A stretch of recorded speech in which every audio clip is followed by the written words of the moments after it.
This is the Transparency Podcast Show. Hi, Shelby. Hi, Tawni. It's great to meet you. Great to meet both of you. Well, I've known, like Shelby said, I've known Shelby for a while, and she's an awesome friend. Thank you. Yeah, and I've seen you online for years, but it's one of those things how, we see each other, but we always don't connect in person or directly, but, it's part of our overall community. So it's great to see you kind of in person. Well, isn't it nice to connect after you kind of know the Facebook person? Yes, and exactly. And we connect like, oh my gosh, there's a real person there. Exactly right. Yes. I think we often kind of watch each other's journey and pick things that apply to us and what would work for us, what wouldn't work for us. But sometimes we don't get, or a lot of times we don't get that opportunity to meet face to face. So that's one of the things I like about doing this podcast. So thanks for inviting me to do this. Of course. So, Tawni, we're going to start off learning your journey from the very beginning. So, oh, wow. Yeah. Okay. So, tell us about how you, feeling like you're different and how do you discover your true self? Wow. Okay. So I'll just say you can figure it out. I'm 62 years old. Wow. Okay. And so maybe I came from that generation where, when I grew up, there was no internet, there's no nothing, there's nothing available information-wise about people like us. Right. And so I think that I lived a life where I always felt this difference. I always experienced it from a young age, but our reality was so different than that. And I ended up living a life trying to mold myself into what I thought I should be. Exactly. Based on other people's expectations, family background, my upbringing, all that kind of stuff. And so I did not come to terms or did not, shall we say, leave the closet until I was in my early 50s. Right. And I would say that in that time period, I did, I worked in information technology since the early 80s, since like 1980, believe it or not. And so because of that, I could see people express themselves in community, through all the incantations, before there's Facebook, there's message boards. Oh God, what was the other? Anyway, I don't want to go through that history, but the long story short is I used to live vicariously through others. Yes. I used to look at other trans people on, on the internet, on social, and I used to do it from the most intense relief from my own dysphoria, but yet at the same time, being closeted for all those years, being closeted for so long, that took an enormous toll on me. I think on the other hand, to finally get that courage to take those first steps out of the closet, which is in this club scene that we mutually experienced, was like, oh my gosh, that was the most unbelievable experience ever, because it's like, there's like this need. It's kind of like the need to me was almost like, a pitcher of water in a parched desert. All of a sudden it's like, oh my gosh. And for me to realize I think I was married for over 20 years, 24 years. And when I first came out to these trans clubs and trans events, it was like the emotions were overwhelming, and first to present as myself and even to learn, like even where I lived in, I lived in a community in Los Angeles, Torrance, which by its nature was kind of a little bit more conservative bedroom community. So all of a sudden to find out like, oh my God, there's people next door to me like me. I just couldn't even, it was. So I think it was just almost, in terms of my senses, to go to a club and freely express myself, and yes, with a lot of drinks.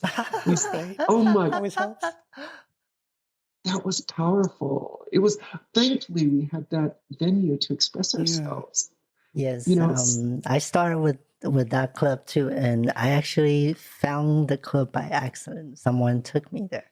And then once I kind of like your situation, once I walk in, I just feel, I belong here Yeah. somehow. I don't know why. People like me. Yeah. So that's why, because Michelle just came out about 2 years ago. Just over 2 years. Yeah, At so age 52. yes. And she's kind of the newer, I'll call it newer generation transition girls. They don't actually have to go to those clubs. Yes, They I never did. Yeah, I found we interviewed some. They are just recently came out, and they just transition and then headed to the blend into the society I will right say, away. I've driven by Hamburger Mary's very slow a lot pre-transition, Okay. but I never went in, and I basically watched you guys online because I think in the 80s is when the advent of the internet and able to have our own computers, and then watching other stories for those years, I think really saved my life because it gave me hope, even though I never thought I would transition based on my family, my career, my religious upbringing. But I was able to see that as actually possible, which helped me sustain and not end up unaliving myself. Yeah. Yeah, a very similar experience, maybe just a little bit different vehicle. Right. So, But I'm sorry. Go ahead. no. I was gonna ask you because you mentioned about when you came out, you were still in a marriage. Can you share that experience? Because you say similarity. Michelle might be able to reflect. Sounds like we might have a lot in common with this. Yeah, on that part. Yeah. Yeah, it's okay. So, like I said, I was married for 24 years before I really got the courage to leave the closet. And, I think, how did I do it? My wife at the time, who is now my ex, at the time, she was out of town for 3 or 4 weeks. And that's like, oh boy, I'm gonna try this out. Yes. I'm taking this for a test ride. And then all my friends and many of them, Shelby knows, but there was one lady who really encouraged me to leave the closet, who I'm forever indebted to her. It was the Emmy, who Emmy.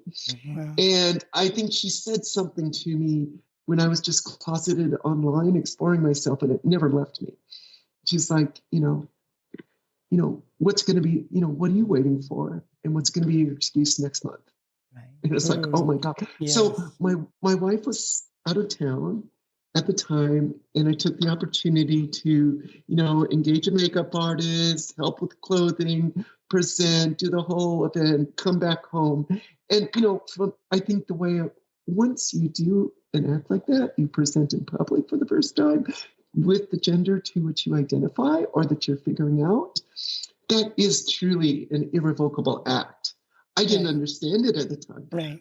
In terms of my relationship with my marriage is, when my wife at the time returned back from, being out of town, I got up that courage to express to her me at the time. And at the time I was just saying, oh, I'm just more of a cross-dresser. I need to do this on the weekends. Yeah. And I would say it's kind of for us, I desperately wanted to stay together with her. Mm-hmm. I mean, I really, really, really wanted to make it work, because I was very invested in the marriage. Right. And, so a lot of years. And so was she, in all honesty. But at a certain point, it's kind of like I left the closet in a way. And my wife at the time, she kind of went into the closet about me. Mm-hmm. And so she started suffering a lot. And she started having psychosomatic issues and stress issues because of me. And so it was so intense. At some point, Shelby, or to both of you, at some point, I think my own well-being started declining rapidly. And it really, I can talk about this. It's a hard topic. My well-being started, I started becoming so unhealthy because I was experiencing this difference between male and female in my brain, or what we would call gender dysphoria. I was experiencing it to such an extreme and such profound levels of panic attack, and dysphoria attack, that at the end of 2015, I became suicidal. I became, I had a moment where I literally wanted to act on it. Like I made a plan. I started to execute and like to do it, which is like inconceivable. But thankfully, we can call it whatever you want to call it, divine intervention. That I didn't really want to do it. It's a cry for help. You could use all these things. And thankfully, I had the right people in my life, and thankfully, I was working with a therapist at the time. I took a pause. I didn't follow through with it, but the severity of the attacks made me realize that I just couldn't continue living my life as male anymore. And I had to go forward with my transition. I had to really find that courage. And it was hard to find that courage. But I also realized I hit a point of no return. And the point that I would hit that point so severely, on the one hand, I mean, I don't want to see us go through, I don't want to see people like us have to go through what I went through. But on the other hand, as I got better and better, it became a gift because it made me understand that there's only one way forward, and that's to be myself. And I could not go backwards. I couldn't go back to who I was. I couldn't go back to a life as that dude, as it were. And then as I went forward, really, I made the decision to start the hormonal replacement therapy, HRT. And then about 6 months later, you start that, you slowly ramp up to it, and then it ramps up into, a very full dosage, which creates the transition. Once I made that decision is when my wife at the time said, I want a divorce. And I don't, and oh no. I would say, and as a point of personal honesty, I think before all of this and before me coming to terms with myself, my marriage actually, from my point of view and from how I dealt with it, I can't speak for her, but for me, it kind of became my codependent validation. Like, I'm okay as a dude because look at me, I got a good marriage, a beautiful wife, a house, a blah, blah, blah, blah, blah, blah, blah. Makes sense. And at a certain point, that no longer had relevance. But in compassion towards her, she married a guy. She didn't marry. Exactly. But us detaching from all of that, that was really hard. It was mutually hard. It's hard maybe the insecurity and the vulnerability is extremely high for me. So it's hard to share that with friends, even in community or maybe a few, because it's like, it requires a lot of capacity to go with it. And maybe at that moment in my life, I didn't have the capacity. I was just like, oh my God, female hormones. WTF do I do with this? And then it's like, oh, I'm getting divorced. What do I do with this? 100%. And it's like, oh my gosh, my job just laid me off. Wow. What do I do with this? This is a lot. This is a lot to deal with. How do I deal with this? That's. Thank you for sharing. And I think it is important to capture the beauty out of our journey, even in the difficult parts, and maybe even especially in the difficult things. What was the sense of hope that you had that got you from the point of not going through with unaliving yourself, walking through the trauma of, breaking up with a really good partner, walking through the trauma of coming out into a world that was not ready for you at that time, still? What was the sense of hope that got you through? I mean, the sense of hope is seeing many of my sisters so far down, or many trans kind, meeting so many trans kind, and just, number one, seeing that it was possible. Because at that point, it's just like, I don't know if I can do it. I don't know if I can do it, but I have to do it. So that gave me hope. Second, the other thing that gave me hope is, yes, I was every week quite religiously seeing a gender therapist. And it kind of helped keep me on my path. And third, during this process, I started to develop some, I would call them like trusted friendships. That those were the friends that I had that I could be vulnerable with. And so it's kind of a mixture of all those things. We need support. We need to advance our cause. We need to heal, you know? And then we need that camaraderie together. And sometimes, you know, what we do have to realize about the camaraderie, all of us have our really difficult stuff. We all have our trauma, our different, and so sometimes for me, the hardest thing was understanding that as I went through the community, and I'm at a very raw point in my transition, that understanding, oh, by the way, though my bigger sisters are further along than I, they have their issues as well. Sure. I'm just more seeing it as like this, you know, gold standard, like, oh my God, they're living full time. Right, yes. And they've had their surgeries and that's what I want to do and I don't have it and how am I going to do it? Right. But I think through all this time, I developed some very close friends and those friendships ended up being really key. That's what really gave me the hope. Awesome. Because giving that hope is just knowing I had a home with the right people. We call them our, you know, our adopted or extended, whatever you want to call it. But they did. Yeah. Yes, absolutely. But it plays a very important part. And I think it was there's no way I could do it without it.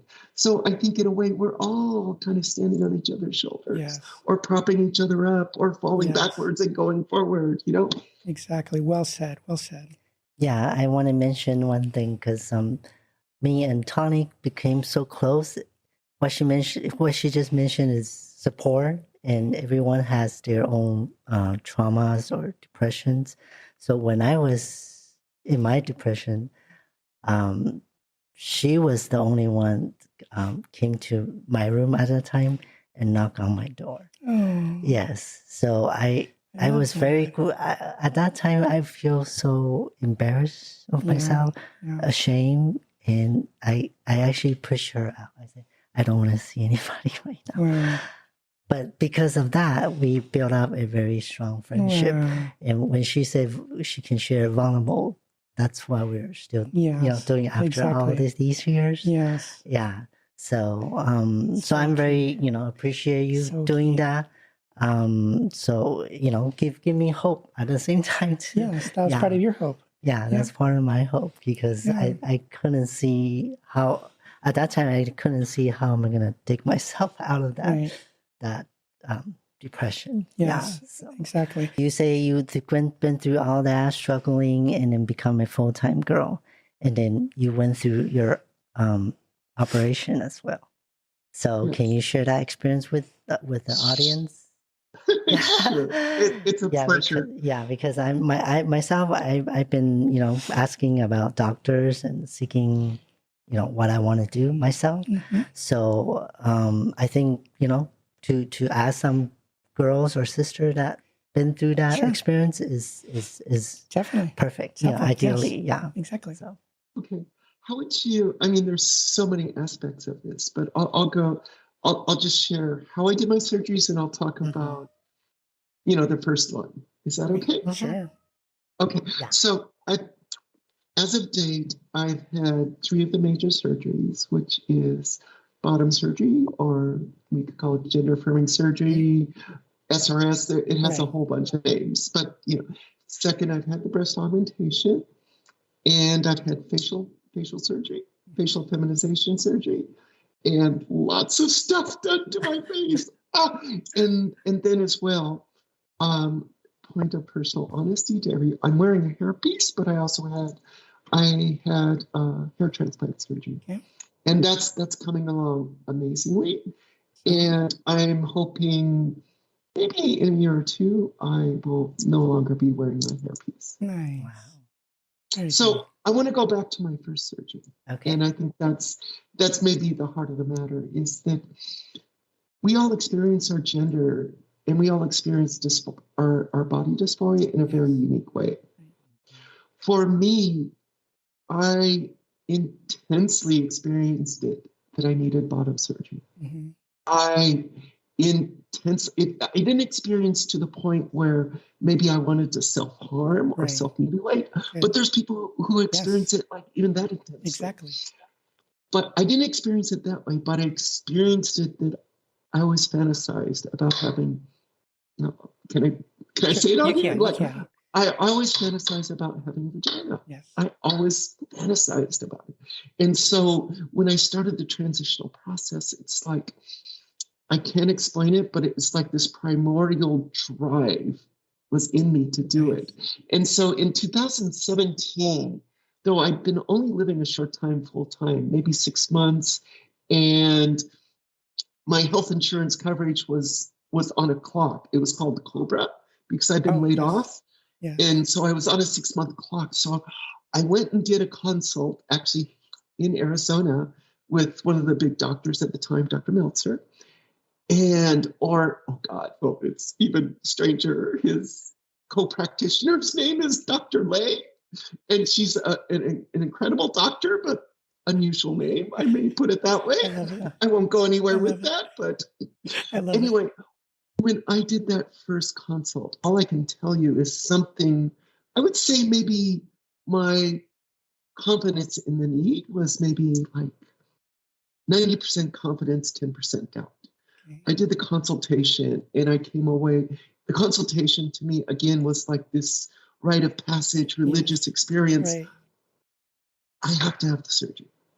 I know beyond any doubt in my mind. And that's the point. But I wasn't ready to have it. Okay. I knew in my, on the one hand, it gave me mentally, spiritually, or whatever you want to transitionally speaking, I didn't have doubt that I needed that surgery and I needed it as soon as I could do it. What ensued was really, I had to go through the next steps of my journey, which was really extricating myself from the house that my ex and I were in, selling it, moving out and moving to West Hollywood where I lived, where I had a small apartment. But all in that time period, what happened with me was very coincidentally and through Cedars-Sinai in Los Angeles, at the end of 2017, just started their transgender care program. So I did a consult with the doctor there, and they had no waiting list. They had a 6-month waiting list. Wow. Which, for like some of the top doctors, that waiting list can be a year to 5 years. Exactly. That's a lot of waiting when you really, really, really know you need it. So I did a consult in March of 2018, and then I got a surgical date of October of the same year. Okay. And then it's like, oh my God, I have to do electrolysis. How am I going to do this? Oh, yes. And so, how am I going to do this in 6 months? And through a reference, I discovered this lady in Beverly Hills who has a form of electrolysis called the multi-point galvanic needle. It's Beverly Hills Hair Free. Yes. I'll give the reference. Yes. But anyways, the point was she got me there ready in 5 months. Oh, my goodness. Which is normally a year-long process. Yes. Now, did it hurt? Oh, yes, it hurt. Oh, my God. It hurts. Yes, it hurts. But, what I feel what happened is 2018, at one point, October 2018, I moved out of our home. Our home was sold. I moved to West Hollywood. I had a studio apartment. And I was just getting, after all these years of marriage, I'm just getting used to living on my own, which is wild. It's bizarre. It's like, it's happy. It's lonely. It's everything. All of it. And I'm living in West Hollywood, which is like, oh my God, I'm in community, but which is like, wait a minute. Oh my God, this is crazy. But my original surgery date was right after my move-in. That's pretty aggressive. Yeah. And was it was it a full year of, I think they called it back then, real life test? I didn't do that. Oh, okay. That's very cool. No, actually, no. That's not true. I had been more than a year on HRT. I had been more than a year living time, but it was never. What happened is those standards changed in 2015. Thankfully, Yes. So that never, for my case, it didn't apply. All that applied is I needed to be on hormones a year, and I needed to be living on myself, as myself for a year, which I was more than all of that. For both. Awesome. My surgery, because though this lady was great with electrolysis, it wasn't quite ready for that surgical date, so it got kicked back by only 2 months. Okay. But that I would lose the surgery date, it was such an emotional thing. I broke down. But it was only, a few months later. It was November 29th, 2018. I got bottom surgery at Cedars, and I was in the hospital. I was visited by so many of my friends, within my religious community, which I'm Buddhist. Okay. I was visited by so many friends in that community. I was visited by so many friends in the trans community. Wow. And it turned out one of my friends in the trans Latina community had surgery the next day. So we started trading visitations people. And nice. It was just a surreal moment. It was awesome. It was, I get emotional as I think about it, because even as in Cedars, because the hospital was very full that day, my room turned out to be the VIP room that they give for. So I'm getting this luxury room to recover from bottom surgery. Nice. So I'm confined to bed, and all I can do is just enjoy the view. Exactly. Wow. I can't wait. I think, but what I would say is it was one part of my voyage to get to the place of having surgery, which takes a lot of determination, a lot of dedication, a lot of, oh my God, it takes everything to get to that point. Yeah, a lot of courage too. Yeah, definitely. And then there's the point of having the surgery, which is one really intense marker point of our life. And then there's kind of the recovery period. And those are three totally different experiences, wow. For me. So the last part was the part, because you just, what I would say is I was a little naive because I just had to have the surgery. My mind couldn't comprehend anything else other than having that surgery. And I kind of thought like, well, I'm a tough bitch. I'll just recuperate on my own. That was a mess.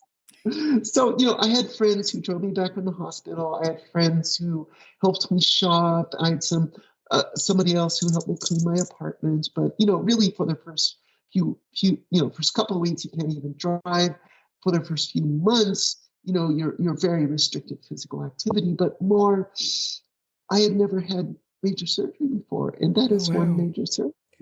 And I just had no insight to the depth of the physical change that would go on with me, the mental change, the transitional change. Yeah.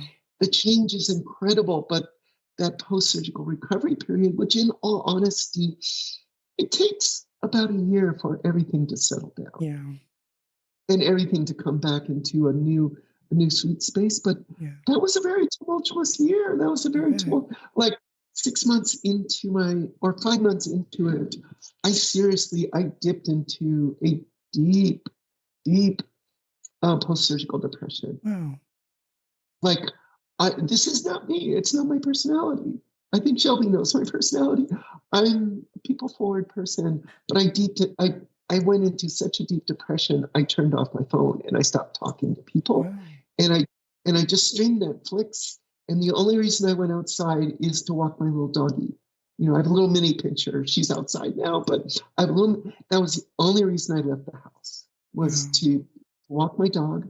But what I didn't know was, and this is what I want to share, it was a deep point of the surgery. What I didn't understand is that, I just, thankfully I was still seeing my therapist, and she was like, "You're depressed." No, and I was fighting her. No, I'm not. I'm not depressed, but yes, I was depressed. Yeah. And she's like, "You should get Prozac. I can't, I'm not can't prescribe that. I'm going to ask you to go see your doctor and get Prozac. And I'm like, it was a wake-up call because I thought, there's no way I'm going to take Prozac. I'm very adverse to medication. I'm very sensitive medication. And especially, I don't want to take a medication that has a risk of an addiction where you just take it and take it. It's like, I didn't want to do that. So I'm like, okay, this is a serious moment. So, okay. I went and made an appointment with my endocrinologist, and and it was hard. It was hard to open up. Like, hey, my therapist asked me to come here. This is what's going on, and thankfully, my doctor was extremely experienced with working with trans clients. And this is the message I wanted to share: is he just said, no, before we do anything, let's get some information. And he goes, first of all, let's get your hormonal levels. And we're going to figure out where to go from there. He goes, but let me explain what's happening with the body. And this is what I want to share with everybody. What's happening with the body is, in essence, the hormone factor in your body, AE, what used to be my testicles, and all that kind of stuff, it's gone. And that's been in your body for over 50 years. And now the rest of your endocrine system is trying to figure out what's going on. Okay, and your body doesn't know what's going on because it's trying to search for something that's not there. So everybody's different. Everybody handles it different. So in a weird way, the fact that this would happen to you is actually very normal. He goes, what we're going to do, we'll test your levels, and then we'll figure out a course of action. And so the thing to share is what it really came out is that, all women have a ratio, all cisgender women have a ratio of estrogen to female testosterone. And when my levels came back, that level of testosterone was almost negligible. It didn't exist, or is at the lowest possible part of that band. And he's like, okay, we need to add this back. We need to add back a little bit of testosterone into your balance of HRT. And so we're going to do this, but we're going to work out what is the right dosage for your body. It's different for everybody. So, to be honest, thankfully, my doctor was so experienced that he had that maturity and he could explain it to me in ways that I could understand because I'm a doctor. Right. And second, it was truly a doctor-patient relationship that, I would do it for a while and it's like, well, I feel like it's too much testosterone now because I'm feeling really aggressive, He's like, okay, we're going to lower that and we'll change this and change that. And so we worked together for a few tries and we found the sweet spot. Very good.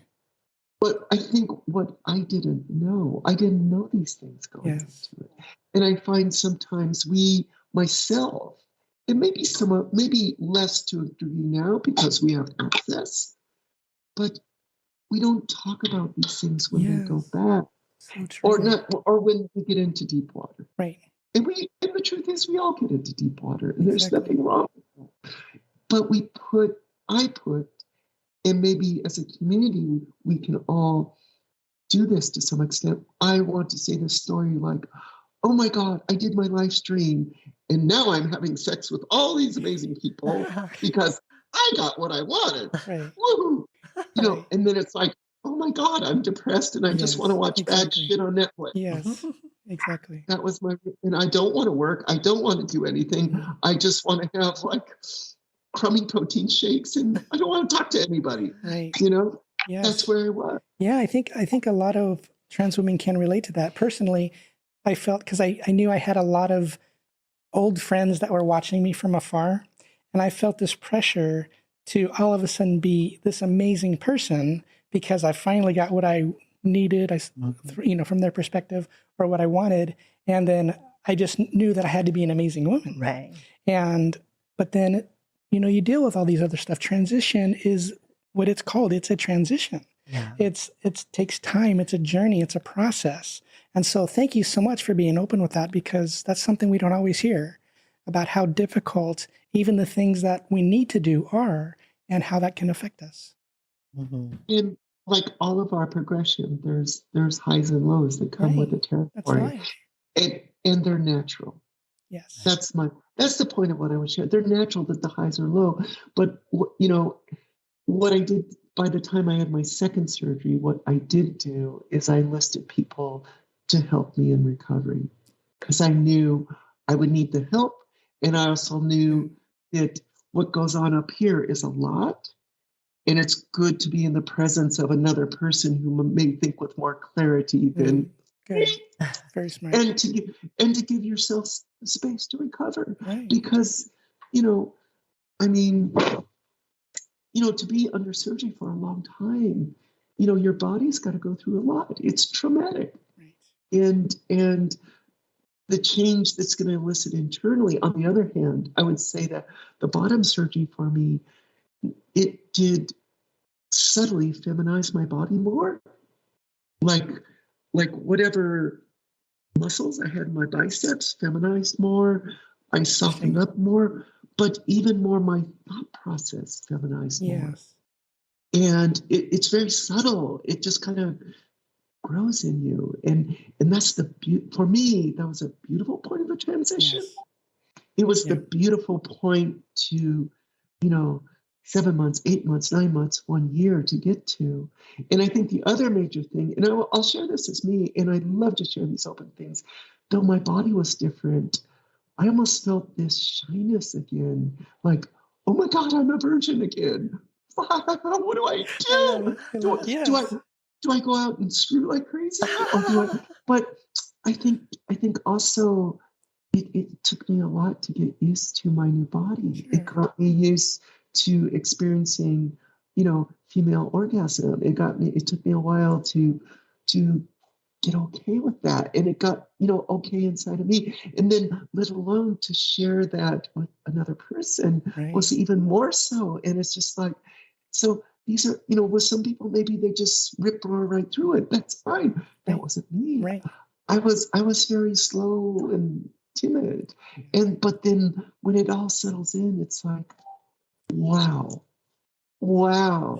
I never knew, you know, but it had ups and downs and it was a process. And, you know, so I just, you know, it took time as well. It took time sexually to get used to myself.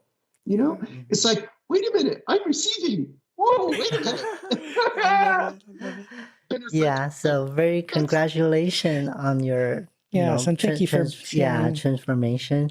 And now you're doing very great. Can you, you know, like you share with me, you have a new home, a new career.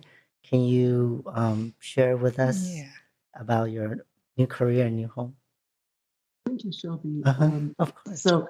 So two things. I mean, I think you could pose the question with career and life-wise, that all transitions as well. And so I worked in information technology for long years. The last 15 years of my technological career was working within cable, satellite, TV, technology, streaming, sports entertainment, all that. And so it was like there was a lot of status associated with that. And yes, prior to transitioning, I had the 6-figure salary. I had the bonuses. I had the vacations wherever I wanted to go and all of that. But what it was is career-wise, I always kept trying to go back to the career that I used to do. Some people, that's fine. But for me, that career, I tried over and over and over to return to technology. I worked as a project manager in technology, but it never worked. And I had a number of jobs that I used to be able to, prior to transitioning, I was very proud because I used to be able to close interviews like this confidently.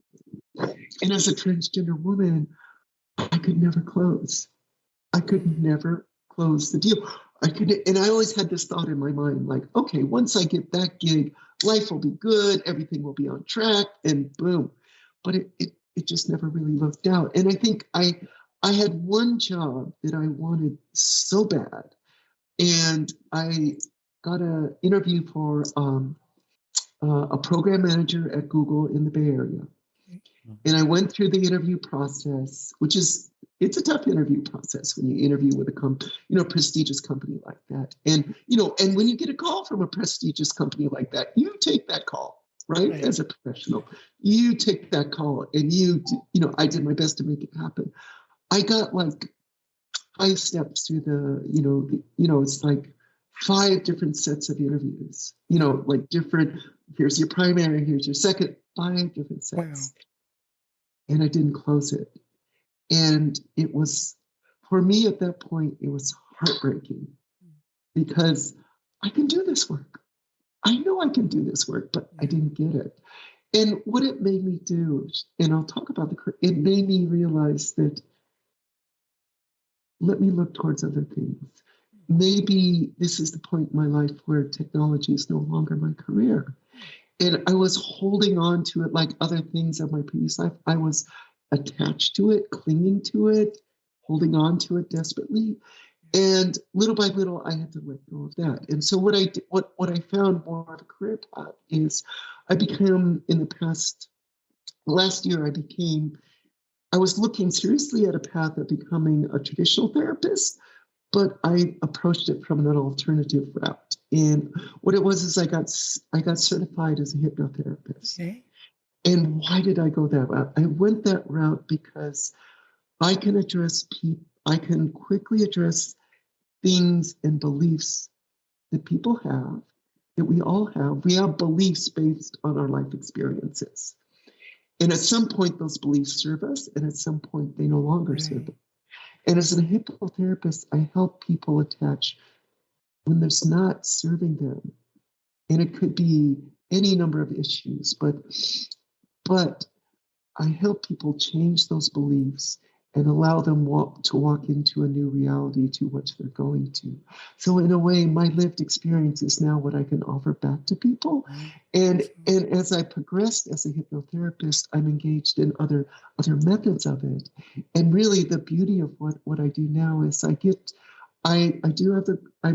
work with pain clients. I work with people who struggle with issues of anxiety, depression, even more trauma, which is the things that I traverse.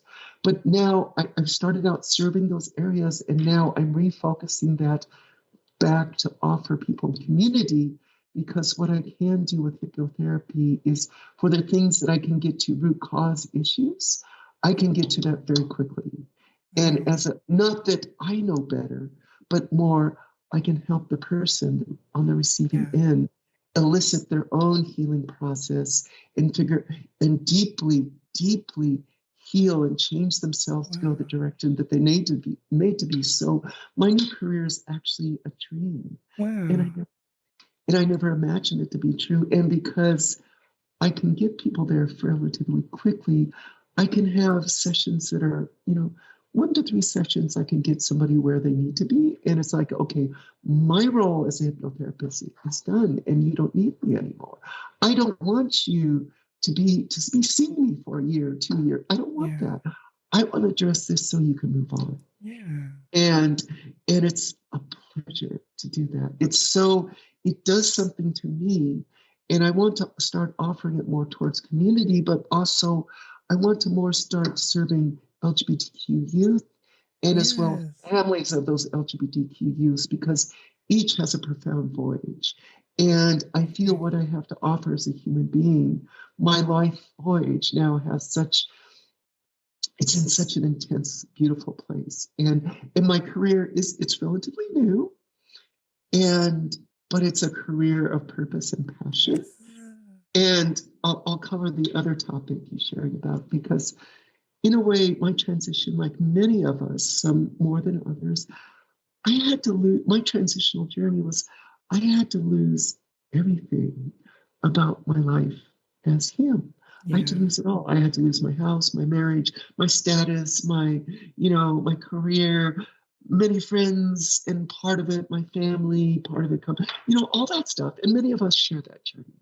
But the more and more I was able to let go of that stuff, when the new stuff came in, is that, by the way, in the process, my finances got totally freaking wrecked. I mean, my credit got wrecked, my finances got wrecked. And really before I transitioned, I just thought, like, I'm going to just be hang gliding right into my retirement. And I crash landed into like being broke, Yes. But the beauty is, because I was steadfast about myself, the one gift of transition later in life is I did know if I have patience and persistence, I get where I need to be. Yeah. And maybe, so what happened was my finances have, oh God, I'm gonna cry. My finances totally turned around, 100%. Second, I was able to repair my credit through friends, really the right friends and friends in community. And third, because one of my best friends in community had moved to Phoenix. And so I get to live a dream because I bought my dream home in Phoenix. It's 3 bedrooms, 2 bath in a beautiful artistic area, which is me, beautiful racially mixed. I need Wow. that. Artistic community, swimming pool. But I get to maintain, a business and a practice in Los Angeles and live here. And my goals is that I want to, to maintain both this lifestyle in both areas because I feel my life deeply has direction in both areas. Substantial direction in both areas. And so it's like, can I say everything? Oh, it's like this definitive thing and I'm the Instagram influencer. No, it's in development. Yes. But it's like, there's somewhere deep in me that I know this is my direction. And so going through my process, I've got to discover it. Yeah. And I've got to live it. And I love where I live right now. It's a dream. I love my house where I live. You can lose your house, you can lose finances, you can regain it.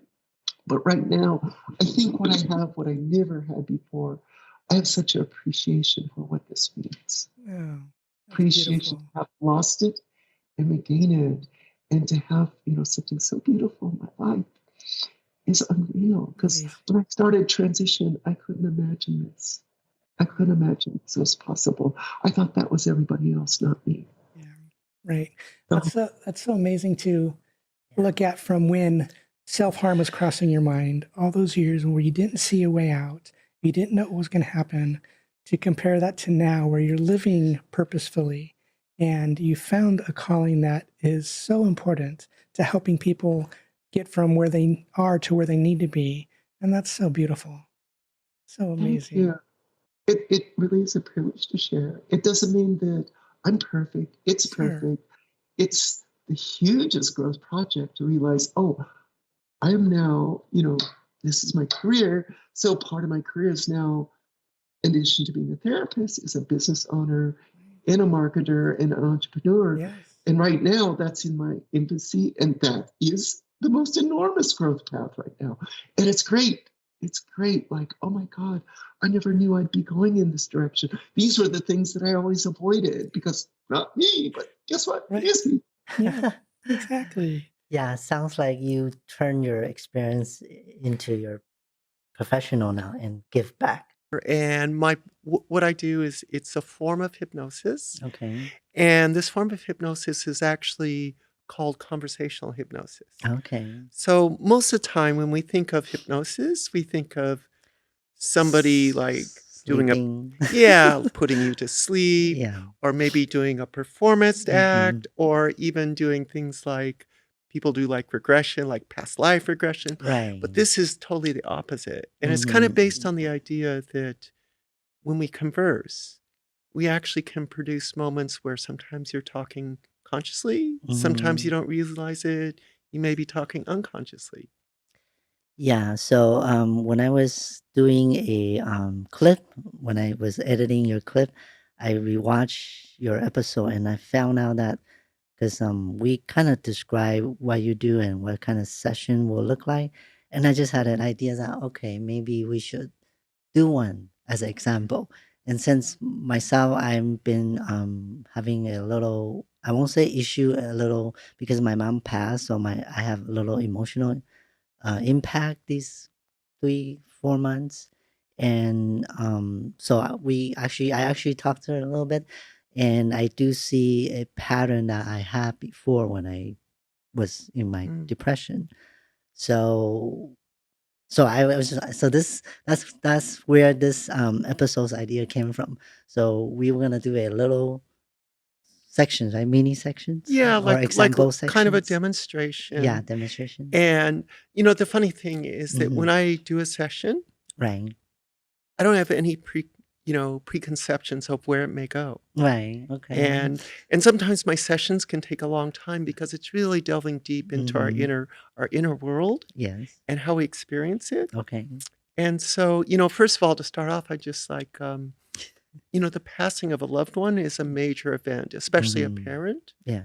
That's a major Okay. event for anybody's life. Mm-hmm. And undoubtedly we go through a grieving process, Mm-hmm. which Yeah. is unavoidable.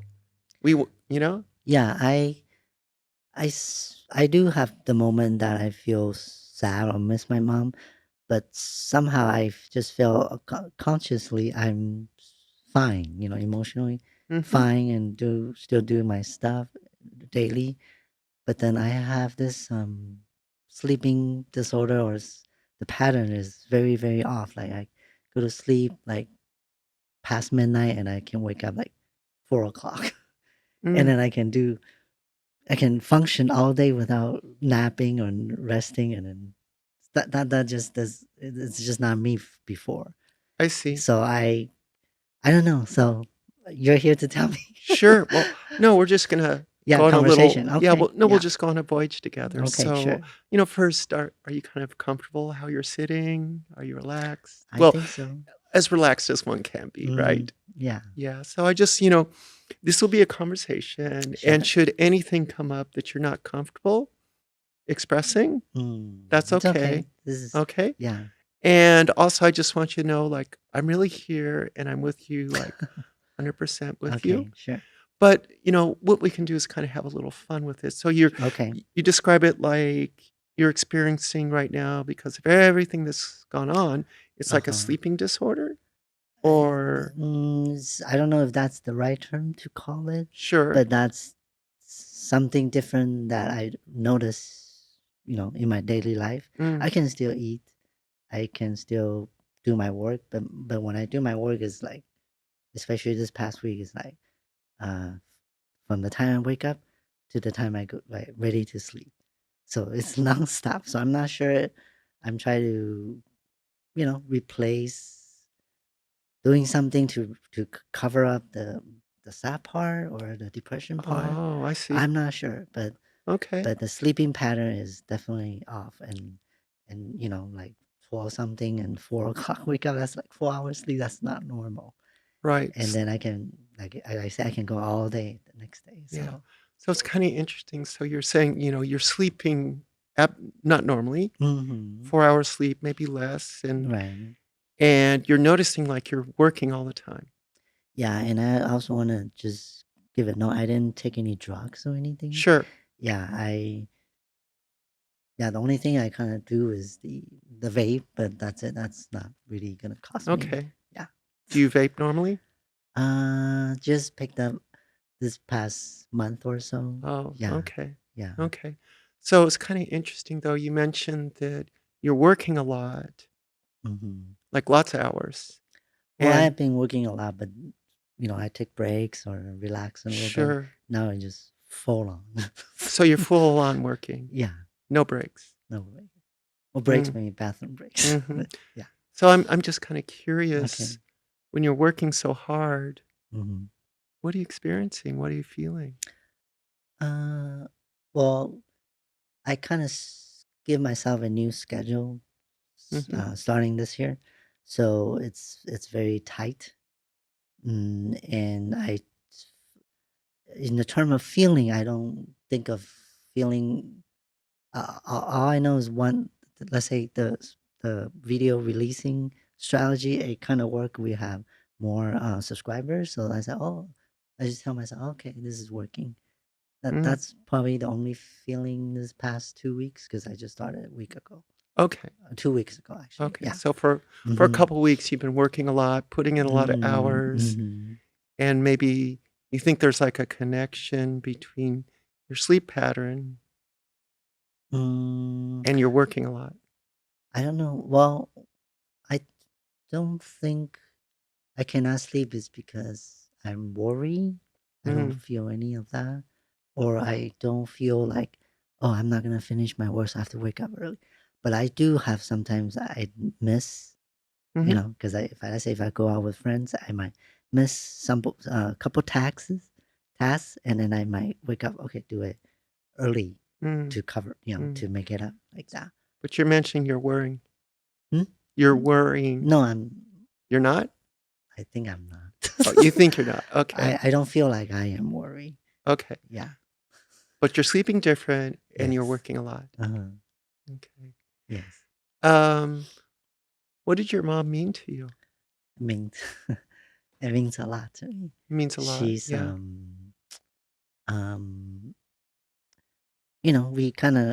I kind of stay close to, even though I live by myself, but throughout 46 years, she's always around.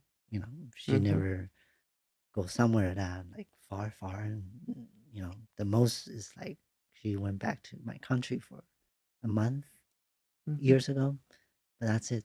So, and we kind of came more close after my transition in a Oh. way, and because before when I was pre-transition, I don't really share what's going on outside the house, like who's my friend, what did I do with my friends, or how I feel. I never share that pre-transition, and then once I transition, I kind of become more comfortable sharing.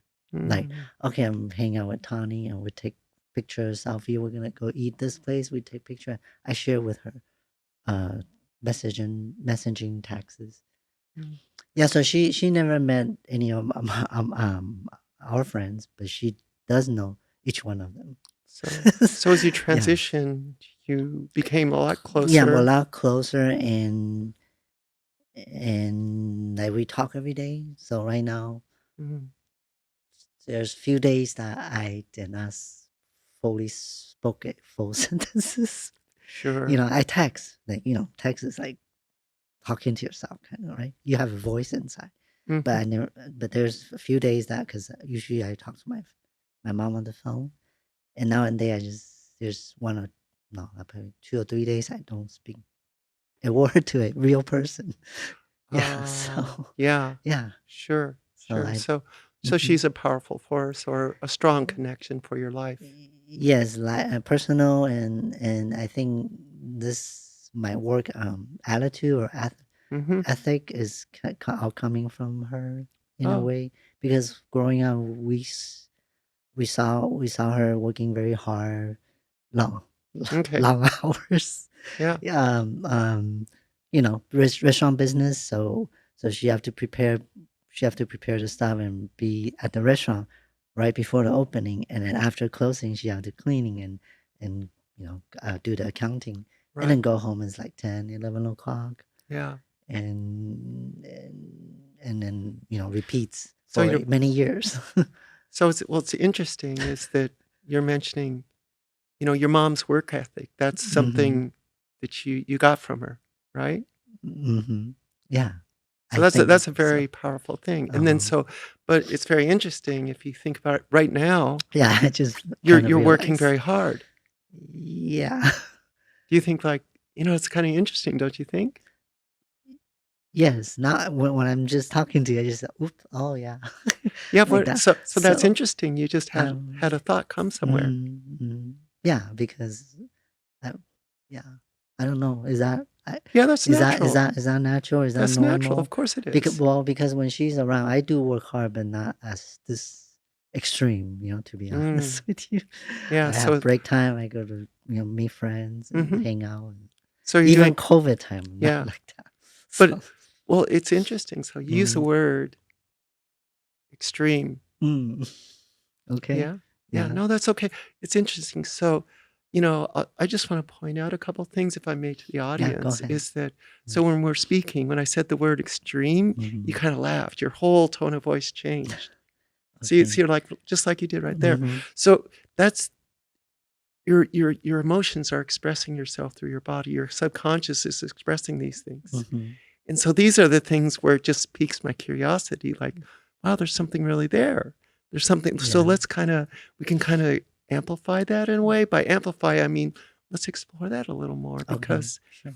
first of all, I think it's really beautiful, don't you, that you got such a good work ethic from your Mm-hmm. mom? Mm-hmm. Yeah. Well, how do I say this? Okay, she's been very very courage or brave. Mm-hmm. I kind of caught that too in a way after transition. Mm. Pre-transition, I'm not. Okay, Yeah. as a guy, I'm not very out there and very shy. Because when we were young in my country, she doesn't have to work. She's a stay-home mom. And when we immigrant here, she never drive before in my country, and she got a license here. She drove from Orange County to San Gabriel Valley for work, Mhm. just like that. So, and then she doesn't speak English, and she do like a cosmetic shop and store. Mhm. And then she, of course, there are a lot of Asian there, but you know, she's not afraid that she doesn't speak English. She's not afraid. She just got a license. Driving that far is dangerous. She's not worried about that. I think it's because she tried to provide, be a provider for Sure. for us. Yeah, Yeah. that's why. Yeah, she's a provider for you. Hmm. But it's kind of interesting. So your mom moved here as an immigrant, Hmm. and she totally changed to take care of anything, and she's Hmm. like a business owner. And it didn't Yeah. bother her language, culture, whatever. She just went out and took care of things. Yeah. And it's kind of interesting. It seems like maybe would there be a connection like right now you're working really hard as a real estate agent, entrepreneur, podcaster. Yeah. Yeah. So it's interesting. That kind of like that tickles a nerve. How's that like when you feel you kind of what are Um. what are you Okay. experiencing? Well, all those times I described, I was still young, like um teenager, or well, we came here when I was 12. So that means like at those times we saw it in our eyes, but we don't understand. We don't Sure. we don't feel what I feel looking back right now, because now I can see, okay, she's got sacrifice for us. Mm-hmm. When I say sacrifice, is because we do know, because she diagnosed cancer is because she worked too hard. Oh, T- okay. so when I say extreme, that's why I use the word extreme. Actually, it's applied to her and maybe to some of my doing these past couple Sure. weeks. Yeah. And seeing her working like that, of course, we didn't know it's gonna end up, Mm-hmm. diagnosed cancer. But now I do know, like, a person, if it's under stress, worry, or work Mm-hmm. tirelessly like that, it can cause, disease.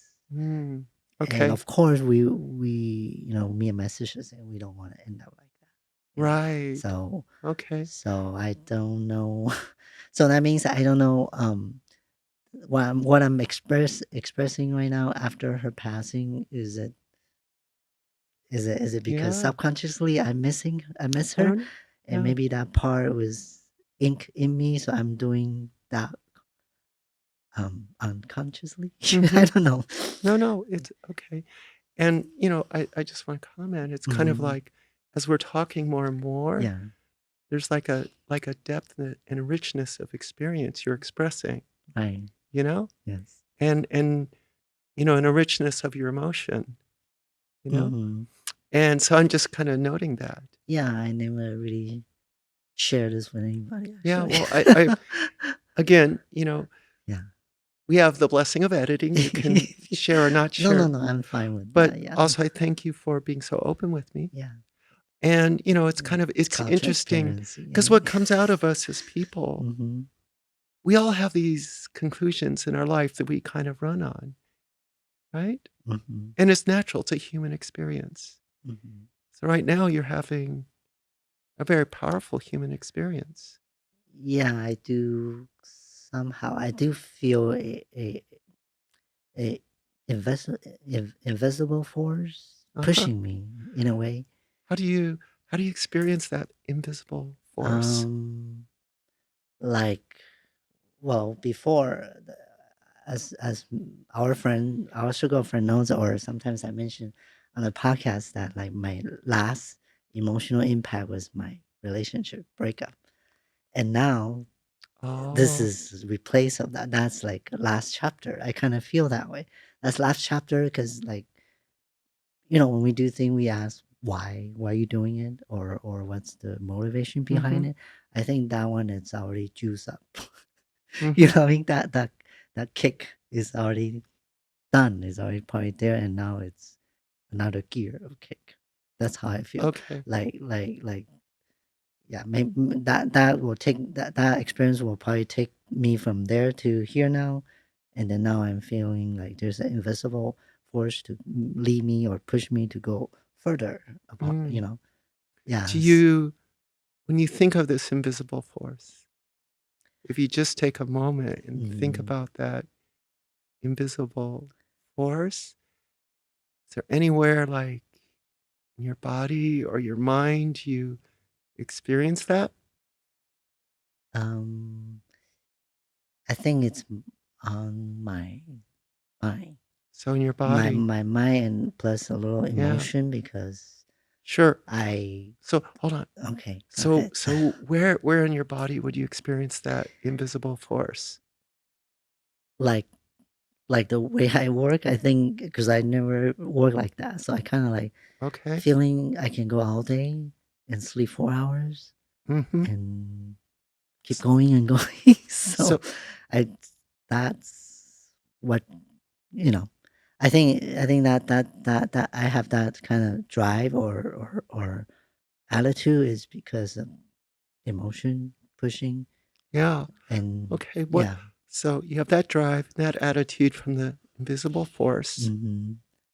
and And emotion. So what do you think that emotion is? um after her passing, I realized her passing kind of made me realize and see clearly that her support, her love, and her acceptance of my transitioning, it's impact me, not impact me only, it's impact me to be able to go on, let's say, on podcasts to impact other people, Mm-hmm. or in our community. And let's say today, let's say she is not the way she was, then I won't be able to show this side of me to everyone. I'll be probably more that's that how do you say depressed, sad, or no confidence. Well, you know, and my transition probably won't move forward as smooth Mm-hmm. as it has been. So. So is part of that invisible force your mom's acceptance? Mm, I think so. It kind of just since I realized this, I kind of made me feel like okay, now I have a mission Oh, that I want to okay. impact more people because the way she treated me, Mm-hmm. caring and united us in Okay. a way and made me feel like okay, I need to Okay. carry on her legacy. Carry it. Yeah. You So know, but that's an extremely powerful yeah. thing. Don't you think? Yeah. You know, s- yeah, yeah, yeah, it's making its appearance. No, Yeah, it's legacy. making an appearance in your body. Hmm. It's Yeah, serious. legacy. I don't know how everyone. I think everyone has a different meaning of legacy. Mm-hmm. Some is like you have to be somebody or have something to carry on. But for my mom, that's why I say invisible. Invisible. Because like caring, loving, accepting is not a physical thing. You know what I Mm-hmm. mean? But it translates me into a physical body to show people in a physical form, right? So that Even I'm legacy, talking like this, I'm yeah, surprised. it's I okay. normally don't talk like Isn't this. well, Yeah. hold on a sec. Okay. This is helping you open Hmm. up Yeah. Okay. and you're expressing things maybe you don't normally say, Hmm. and it's just kind of flowing out of you. Yeah. And we use these very powerful words like the invisible force, Hmm. legacy, Yeah. acceptance. Hmm. All these things are those are very strong emotional experience, don't you think? Yes. And especially as a transgender person, Hmm. those are those are powerful. And if you have that from a family member, Mhm. that's obviously left it like an imprint. It is. Well, as you know, I like to help people since, um, in the beginning when I'm transitioning, I just feel, oh, okay, I'm kind of lucky. I'm blessed. I have a family that accept me, and I just feel I can help. But it wasn't the same as right now, because back then it's more like, okay, well, get together, or I'll listen to you, or help, or do events and have everyone gather outside of the uh, party scene or club scene. Sure. But now it's more, I don't know how to describe it. Hmm. It's more like, Well, if I you think I don't, can do a lot bigger. a So, lot bigger. yeah, Okay. So in a now way. this capacity, this drive, Mm-hmm. this invisible force to Mm-hmm. help, how would you characterize that drive now? Or how would you experience that drive to help right now at this point in You your mean life? what I want to do, or Yes. How your um capacity to help. well, I think I'm gonna use media as a channel Hmm. to continue impact people with the message, or the journey I gone through, or the knowledge I learned to share Hmm. with people. That's one. And second one is I want to open a foundation, nonprofit foundation, under her nickname, and to continue to help people, because that's what she was kind of doing towards Hmm. this past few years. Yeah, so we've been doing donation, and she's very into Buddhism, because Hmm. our family is Buddhist, Yeah. and we never really is so religious family, but she was like doing a lot of chanting. She called it, I'm doing my homework. so Okay. so Okay. yeah, so she does a lot of that. And then another part that's kind of impact me is when she after she passing, I kind of feel I'm more closer to this religion Hmm. in a way, because yeah, somehow I just kind of keep hearing um about Buddhas, Okay. and her new home is in a temple. Oh, Yeah. okay. I understand. That's where she's resting. Yes. Okay. Yeah. So it's really interesting, like as we talk, Mm.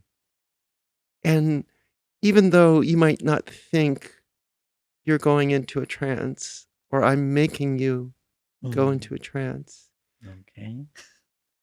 you're starting to bring out thought and Mm. information that's Mm. very profound, Okay. you know? Okay. And Now I and maybe can. the Yeah. is probably not what you talk about normally, but Mm. to think of what I'm hearing from you, please correct me if Okay. I don't have it right, or I just want to make sure I have it right, is you're, like this need, this desire to amplify this legacy of your mom and your family. It's Mm. becoming very strong, very well defined, kind of clear. Mm-hmm. So it's kind of what I say, this event with the very difficult passing of your mother. Mm-hmm. It's kind of giving you a why. Like every entrepreneur, Mm-hmm. every business person, every person sometimes to have their deep inner Right. why. Yes. 7 deep. Yeah, Seven level deep. Yeah. right. Do you think that's a little bit of what you're expressing to me right now? Uh, yes, and also because I brought up the last emotional impact was the relationship, and that's the reason I started doing real estate, because we can, I'll explain in a different episode, but that's the reason why I become a real estate agent. Mm-hmm. And into fourth year of doing real estate, I think that one, the mission is somehow I just feel complete. That's why I can sense now this is another emotional impact wave, and this one is stronger than the Yeah. last one, a lot stronger. So So the first one emotion was feeling complete. as of now, yeah. Feeling complete as of now. Meaning like the reason I do real estate, it's already there. I'm already there. Right. Like You, I'm helping, you know, mhm. people people who think they cannot buy home, they got turned down, Yeah. like or the agent they experience not doing their job. That's what we experienced in the past, and leads to, you know, Okay. in results of breaking up. So Yeah. So yeah. you had that relationship and that D- breakup. It's kind Mhm. of like each one of these are profound things Right. and profound, at times for anybody, they're emotionally profound, Hmm. deep things, but it seems that last one propelled you to be a real estate agent Hmm. Yes. and to feel complete as Shelby. Complete meaning. Mm, So here, let me okay, rephrase. sure. When you say complete, it made you feel complete. Yeah. How do you experience complete? Mm, like just like I mentioned, I'm doing real estate is not because money or commission or the title. It's because I personally experienced a bad service from an agent, and leads to we are arguing as stress, and that's kind of the breaking point of that relationship. And because of that, that made me want to be somebody who's opposite, you Mm-hmm. know, find do my best and not give up on my client. That's Okay. the right way to say. Yeah. And when I say complete, meaning I've been already, I'm gonna continue to have more client, of course. I'm not done with the professional, but I'm just saying that that drive is, I already got there. I already Sure. passed my test. I got a license and blah blah blah. Okay. But So complete mhm, as an agent, complete as a woman, I would say, complete as a daughter. you mean that last impact? Yeah. I would say complete as a mission, As a wife. mission. Okay. Yeah, I So think. you completed your mission. Yeah, Okay. I mean, Okay, mhm, let's go hold ahead. that right there. Okay. So you completed your mission. Mhm. How does that feel? It feels good. Feels good? Yeah. Yeah. Mhm. Okay. And so we're thinking about earlier we talked about legacy. Yeah. You're talking about creating a legacy. Mhm. What would that mean to you to create that legacy? Mm, well, right now I'm thinking, just thinking carry on my mom's legacy of supporting, acceptance and love and unite. Hmm. So, but for my personal legacy, which I don't have any kids or anybody, so I'm thinking that foundation I was telling you about earlier, Okay. that will be the legacy of me and her Okay. later on. So the You know, legacy is this foundation and these yeah. other things, but let's go back to this legacy Okay. and how that's going to make you feel as Shelby. As shall be. Well, There. I, No. That's really good. When you had that, well, uh-huh. let's just stay with that. Okay.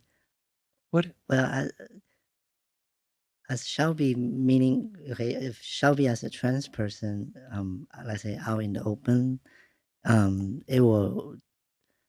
I don't know I don't know the future, but as of now, because we don't have a icon or a person that is doing something that make the society or the mainstream people to see, oh, a trans person can be this way.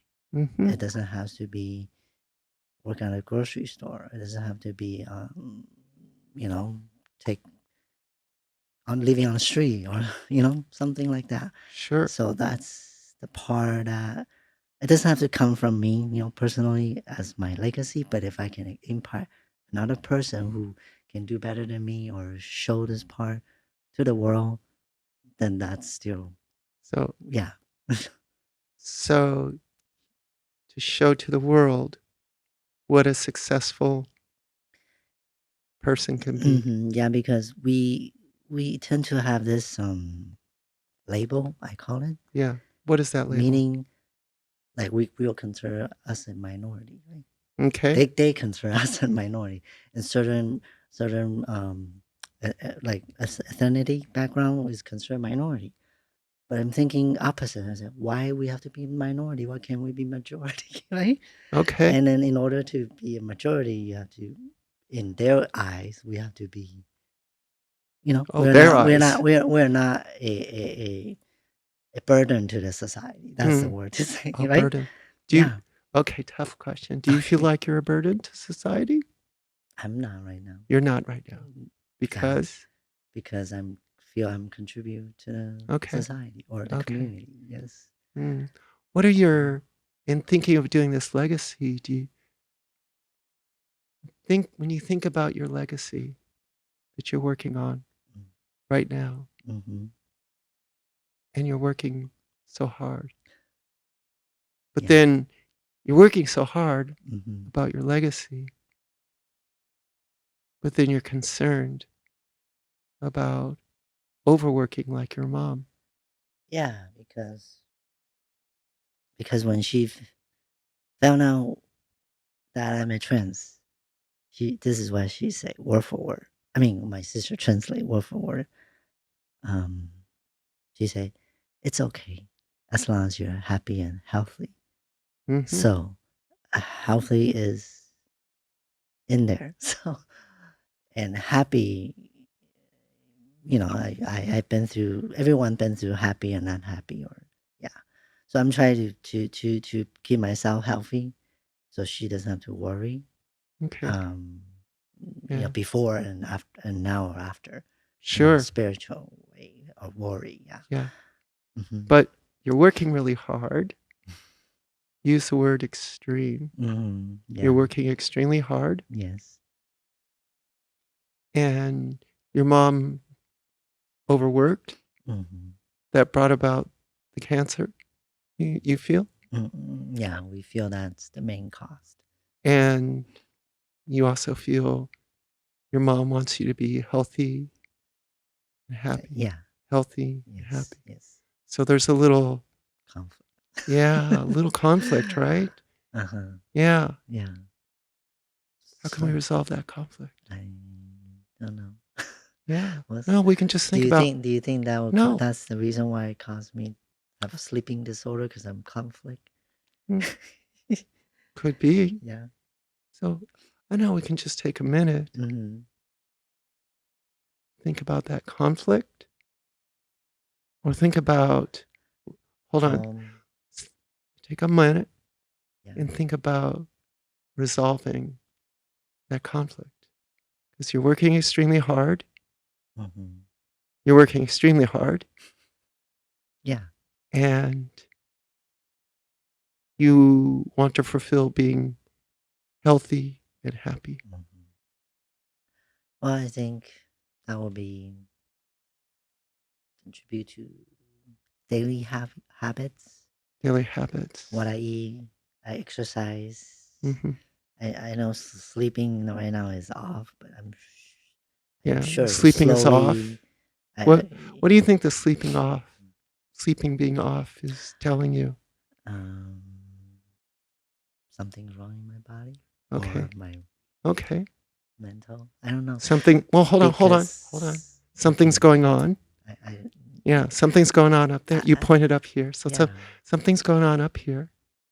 So this sleeping is telling you something. And so hold on. Sure. So just let's kind of stay there. Mm-hmm. So you just mentioned you have these unusual. different sleeping patterns, Yes. and it's telling you something's going on Yeah. there. Mm-hmm. So let's just take a thought. What do you think's going on up there? So let's just think deeply, I slowly, think, okay. easily. What's going on up there?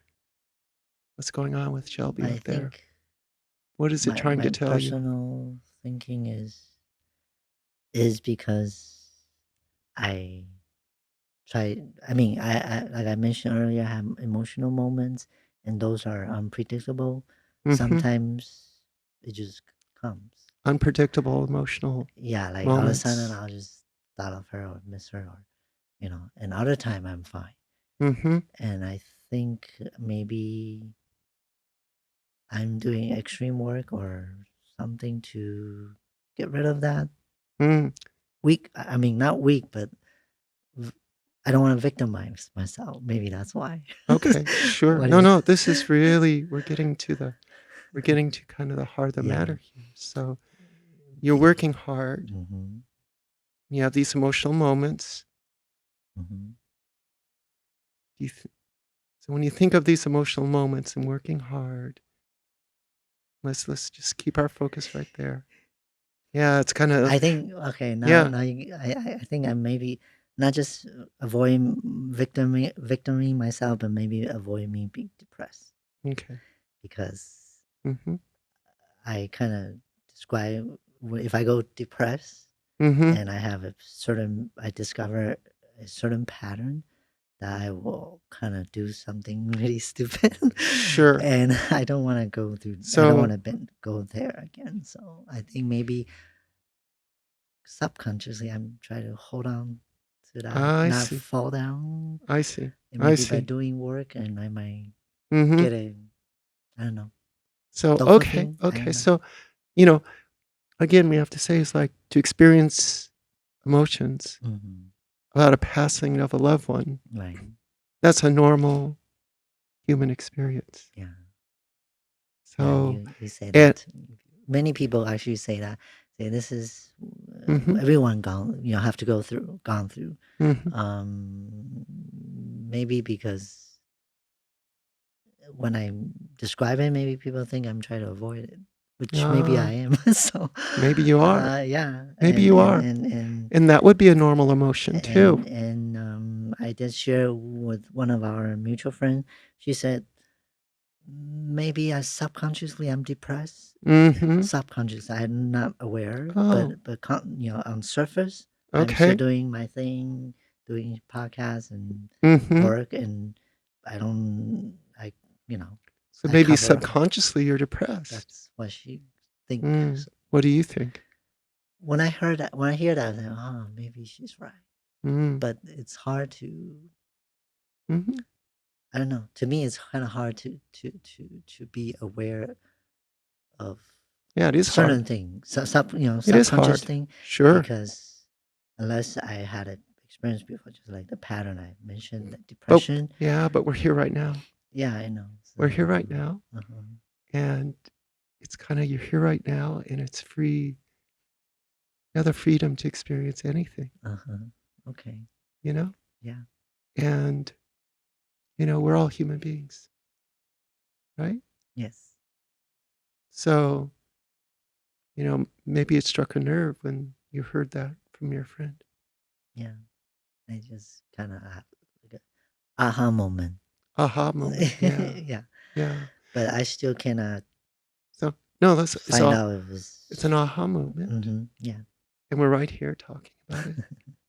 Yeah. Yeah. It's kind of making you think, right? Yes. It's making, maybe you can even open up a little bit. You don't know. Who knows how this could come out? Yeah. Yeah. You just give yourself that moment. Okay. Relax. You're relaxed though. I think I'm relaxed. I don't know. Yeah. Do I look agitated? No. Sometimes I am. Yeah. But just relaxed. Okay. And you can take this moment and just think about is that true or not? Just think about that. Mhm. You can go to that place maybe. I don't know where that emotion might take you. Mm, Yeah. That's good. You see, yeah, you're talking a lot less, I'm talking a lot less. which is a good thing. Really? Yeah. Oh, because I need to let Because it out. no, you just slow down. Oh, Slow okay. down Got it. and let your thoughts kind of happen. Mm. Do you ever try and think of something and you can't remember somebody's name? A And lot then, of time. sure. But then you just you try to think really hard and you can never remember it. Yeah. But then when you kind of relax and do something else, oh, that's who it is. Okay. So I see. that's what we're kind of giving ourselves that moment. Mm. Okay. Just kind of let things slow down. Yeah. Just slow down. Okay. You can think deeply Mhm. about those thoughts. Mhm. Who Okay. knows? Could be fears, could be Mhm. emotions that are there, Mhm. could be anything. Okay. And Yeah. just give yourself that time to, yeah. I know, see, you kind of laugh. Yeah, Is yeah, that a good thing? yeah. It's not a good thing. It's not a bad thing. It's Oh, just okay. you It's just express me. yourself. No, you Okay. just express yourself. Okay. Does it feel like when you laugh, maybe you're touching something? I think the way you said it, like the example, if you forgot somebody's name, Mm-hmm. and I kind of, thinking in my head, and it just applied to many different moments Mm. that when you calm down, you figure out, or when you calm down, you Mm-hmm. find out, yeah, Yeah, or realize, aware. yeah. So, yeah. So you can realize, be aware Mm-hmm. right in this moment. Okay. And sometimes it's kind of good. Mm-hmm. Give yourself permission to slow down Okay. because we're all running pretty quickly in this life, right? Yes. Yeah. And you're probably running quickly. I did. And I did running quickly a few times already. As yeah, you know me for 10 years there, something that there are times I already run quickly mm-hmm. and then fall. Right. So Yeah. we don't want to fall, do we? No. Yeah. Because we're getting older. We cannot always every time can Right. get back up. Right. So we don't want to fall. Yeah. And give ourselves that permission to just think about it, Okay. And when you think about it, like, it's kind of funny because any thought can come to our mind, Mm-hmm. you know? Mm-hmm. Any thought can come to our mind about, I don't know, Yeah. who knows where it could go? It could go anywhere, Mm-hmm. Yes. But it's just like things are nice and opened up. Mm-hmm. Yeah. Yeah. I Yeah. appreciate your Mhm. session. Yeah. So I'm just curious as we're kind of slowing down, Yes. you know, Yeah. but I didn't realize I'm slowing down until you yeah. mentioned it. Yeah. So, Yeah. but if you feel something right now, Mm-hmm. you give yourself permission to slow down Mm-hmm. Okay. because, that's a human thing too. Yeah. Slow down. Mm-hmm. Got it. You sure? Yes, I'm sure. Yes. Okay. Yes. You Okay. can. Yeah. But, Yeah.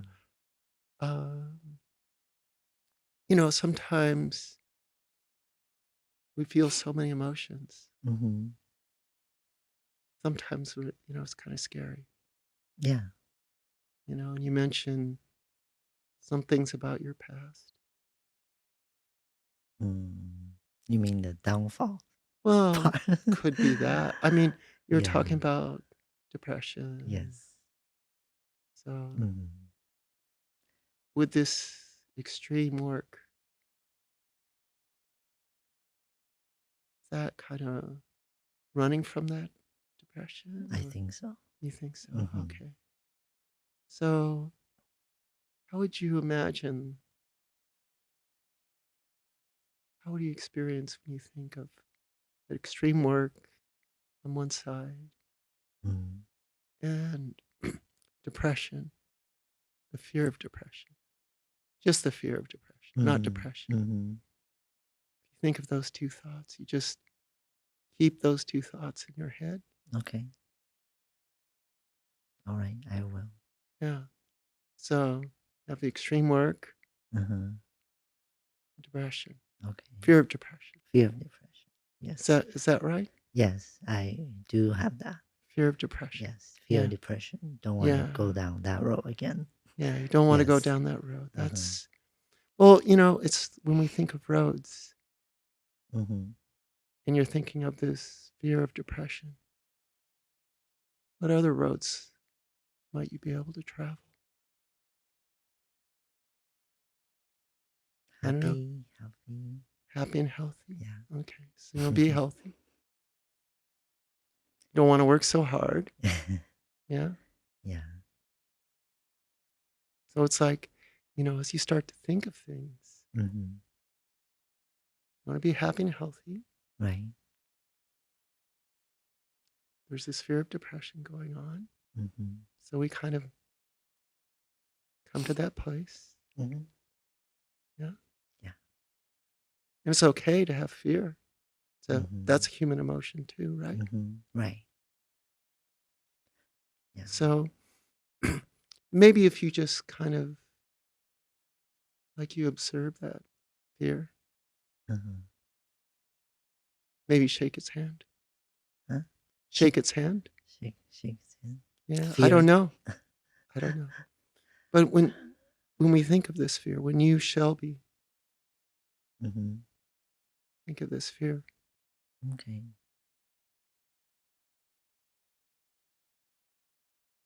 what do you experience in your body or your life or your thoughts when you think of this fear of depression? Yeah. Mm-hmm. I think, well, as this moment, I think the depression. I think fear of depression is there, and I kind of feel maybe I'm suppressing, You're and I'm suppressing not it. talking to anyone about it. Right. And doing this session makes me feel I talk it out. Okay. So we're going to talk it out. Like a dumping, trash dumping. So now I feel. So you want to trash dump? I already did. Are you sure? I think so. Are you really sure? I mean, you can trash dump a lot. Oh, yeah. But I think I feel my chest is more, more relief, more air going in now, in a way. Your chest is more air into your chest. Yeah, like can breathe better. You can breathe. In a body form. Okay. Like I won't feel so heavy. Okay. So Yeah, you I don't do feel that so way. you don't feel so heavy. Yeah. Uh-huh. And you can breathe more. Yeah, I feel that way right now. You feel that way, right? Okay, Right let's now. stay with that thought of Mm-hmm. being able to breathe more Mm-hmm. and not feeling so heavy. Mm-hmm. Yeah. So not being able to breathe more Uh-huh. and not feeling so heavy. Yeah. Let's just I feel more light. you feel more light. Yeah. Interesting. Mm-hmm. What else do you feel?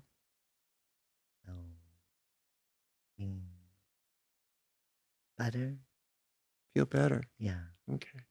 And like you said, when you say I slow down, I didn't realize until you said it, actually.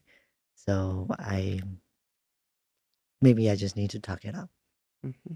And Talk it out. depression probably because I'm trying to compress it, suppress it. You're trying to compress your depression. Yeah, and then when I talk it out, and since it's already out, so I feel more light, more relief. You're feeling lighter. Relief in a way. So Yeah. talking it out. Talking it out. And share with friends. Share with friends. Letting that trash. Yeah. Okay. Yeah. There's something there. Yeah. You feel lighter. Mm-hmm. You can breathe more. Mm-hmm. Feeling lighter. We breathe more. Yes. So now I'm going to interrupt for a moment, if I may. Mhm. So really Yeah. what's happened is her subconscious mind is expressing a helping resource, Okay. which is being able to breathe better. Mm. Okay. See, you're even reacting to that. Okay. Being able to breathe better Yeah. and feeling lighter. Yes. You're experiencing this. Yes. Your mind is coming up with a solution. Oh. Okay. Do you realize that? No. Yeah, your mind's coming up with an idea. Okay. But that's just us we talked all this stuff, but now we're kind Right. of getting really into the heart of the matter. And then you're saying, let it out, Mm-hmm. talk to a friend, Mm-hmm. Trash them. trash them. Yeah, that's Yeah. okay. So maybe you need Yeah. Mhm. that time to express that freedom Yes. so you can breathe, Yeah. feel lighter. Yes. So I can sleep better tonight. So you want, Longer. okay. So you want to Right. sleep better tonight. Yeah. You want to sleep better Mm-hmm. because you can breathe, Mm-hmm. feel lighter Right. by talking it out Yes. and talking about fear of depression or depression. Mm-hmm. Yeah. So I really appreciate you Mm-hmm. doing this little Okay. episode session with Okay. me. You're welcome. And Yeah, this is kind of a long no, time. I'm not Yeah. acting. I really feel in that Yeah. moment, Yes. and because we're kind of running out of time. Yeah, I know we are. But Allow me to go clarify. ahead. Yes. Well, first of all, Yeah. thank you for being so open. It's really brave.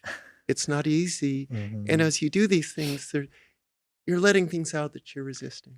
Right. And you're kind of letting it out little by little in a way that's healthy to you.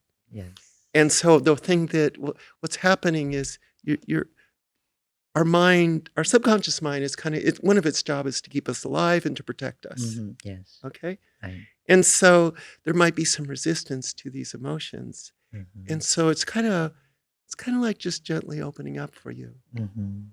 in a way that you can process it. Mhm. And Yes, so, if process. we're doing a normal session, this would go longer, or I would do Right. some more things to help you kind of process it deeper. Yes. And as well, I would like do some more things to help you. These Mhm. resources that you're building, those are Mhm. tools your subconscious is coming up with. Right. And so I'd be emphasizing those tools Yes. so that by the time a session can go anywhere. So you could see we had to talk a long time Mhm. before To get actually in. Yeah.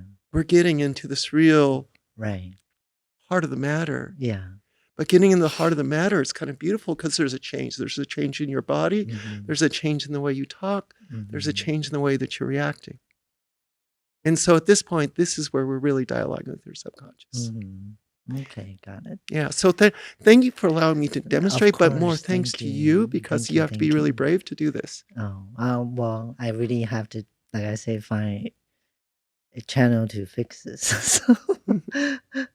So, Mhm. so where can people find you, Okay. book your sessions? Sure.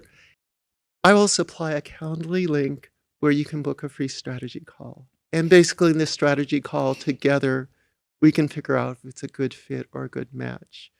The beauty of this is, again, I come in as a therapist with no assumptions, no presumptions.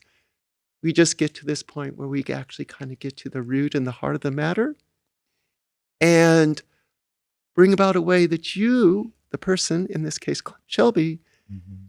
can actually resolve your own problem. It's not me telling you, it's you coming up with your own ideas.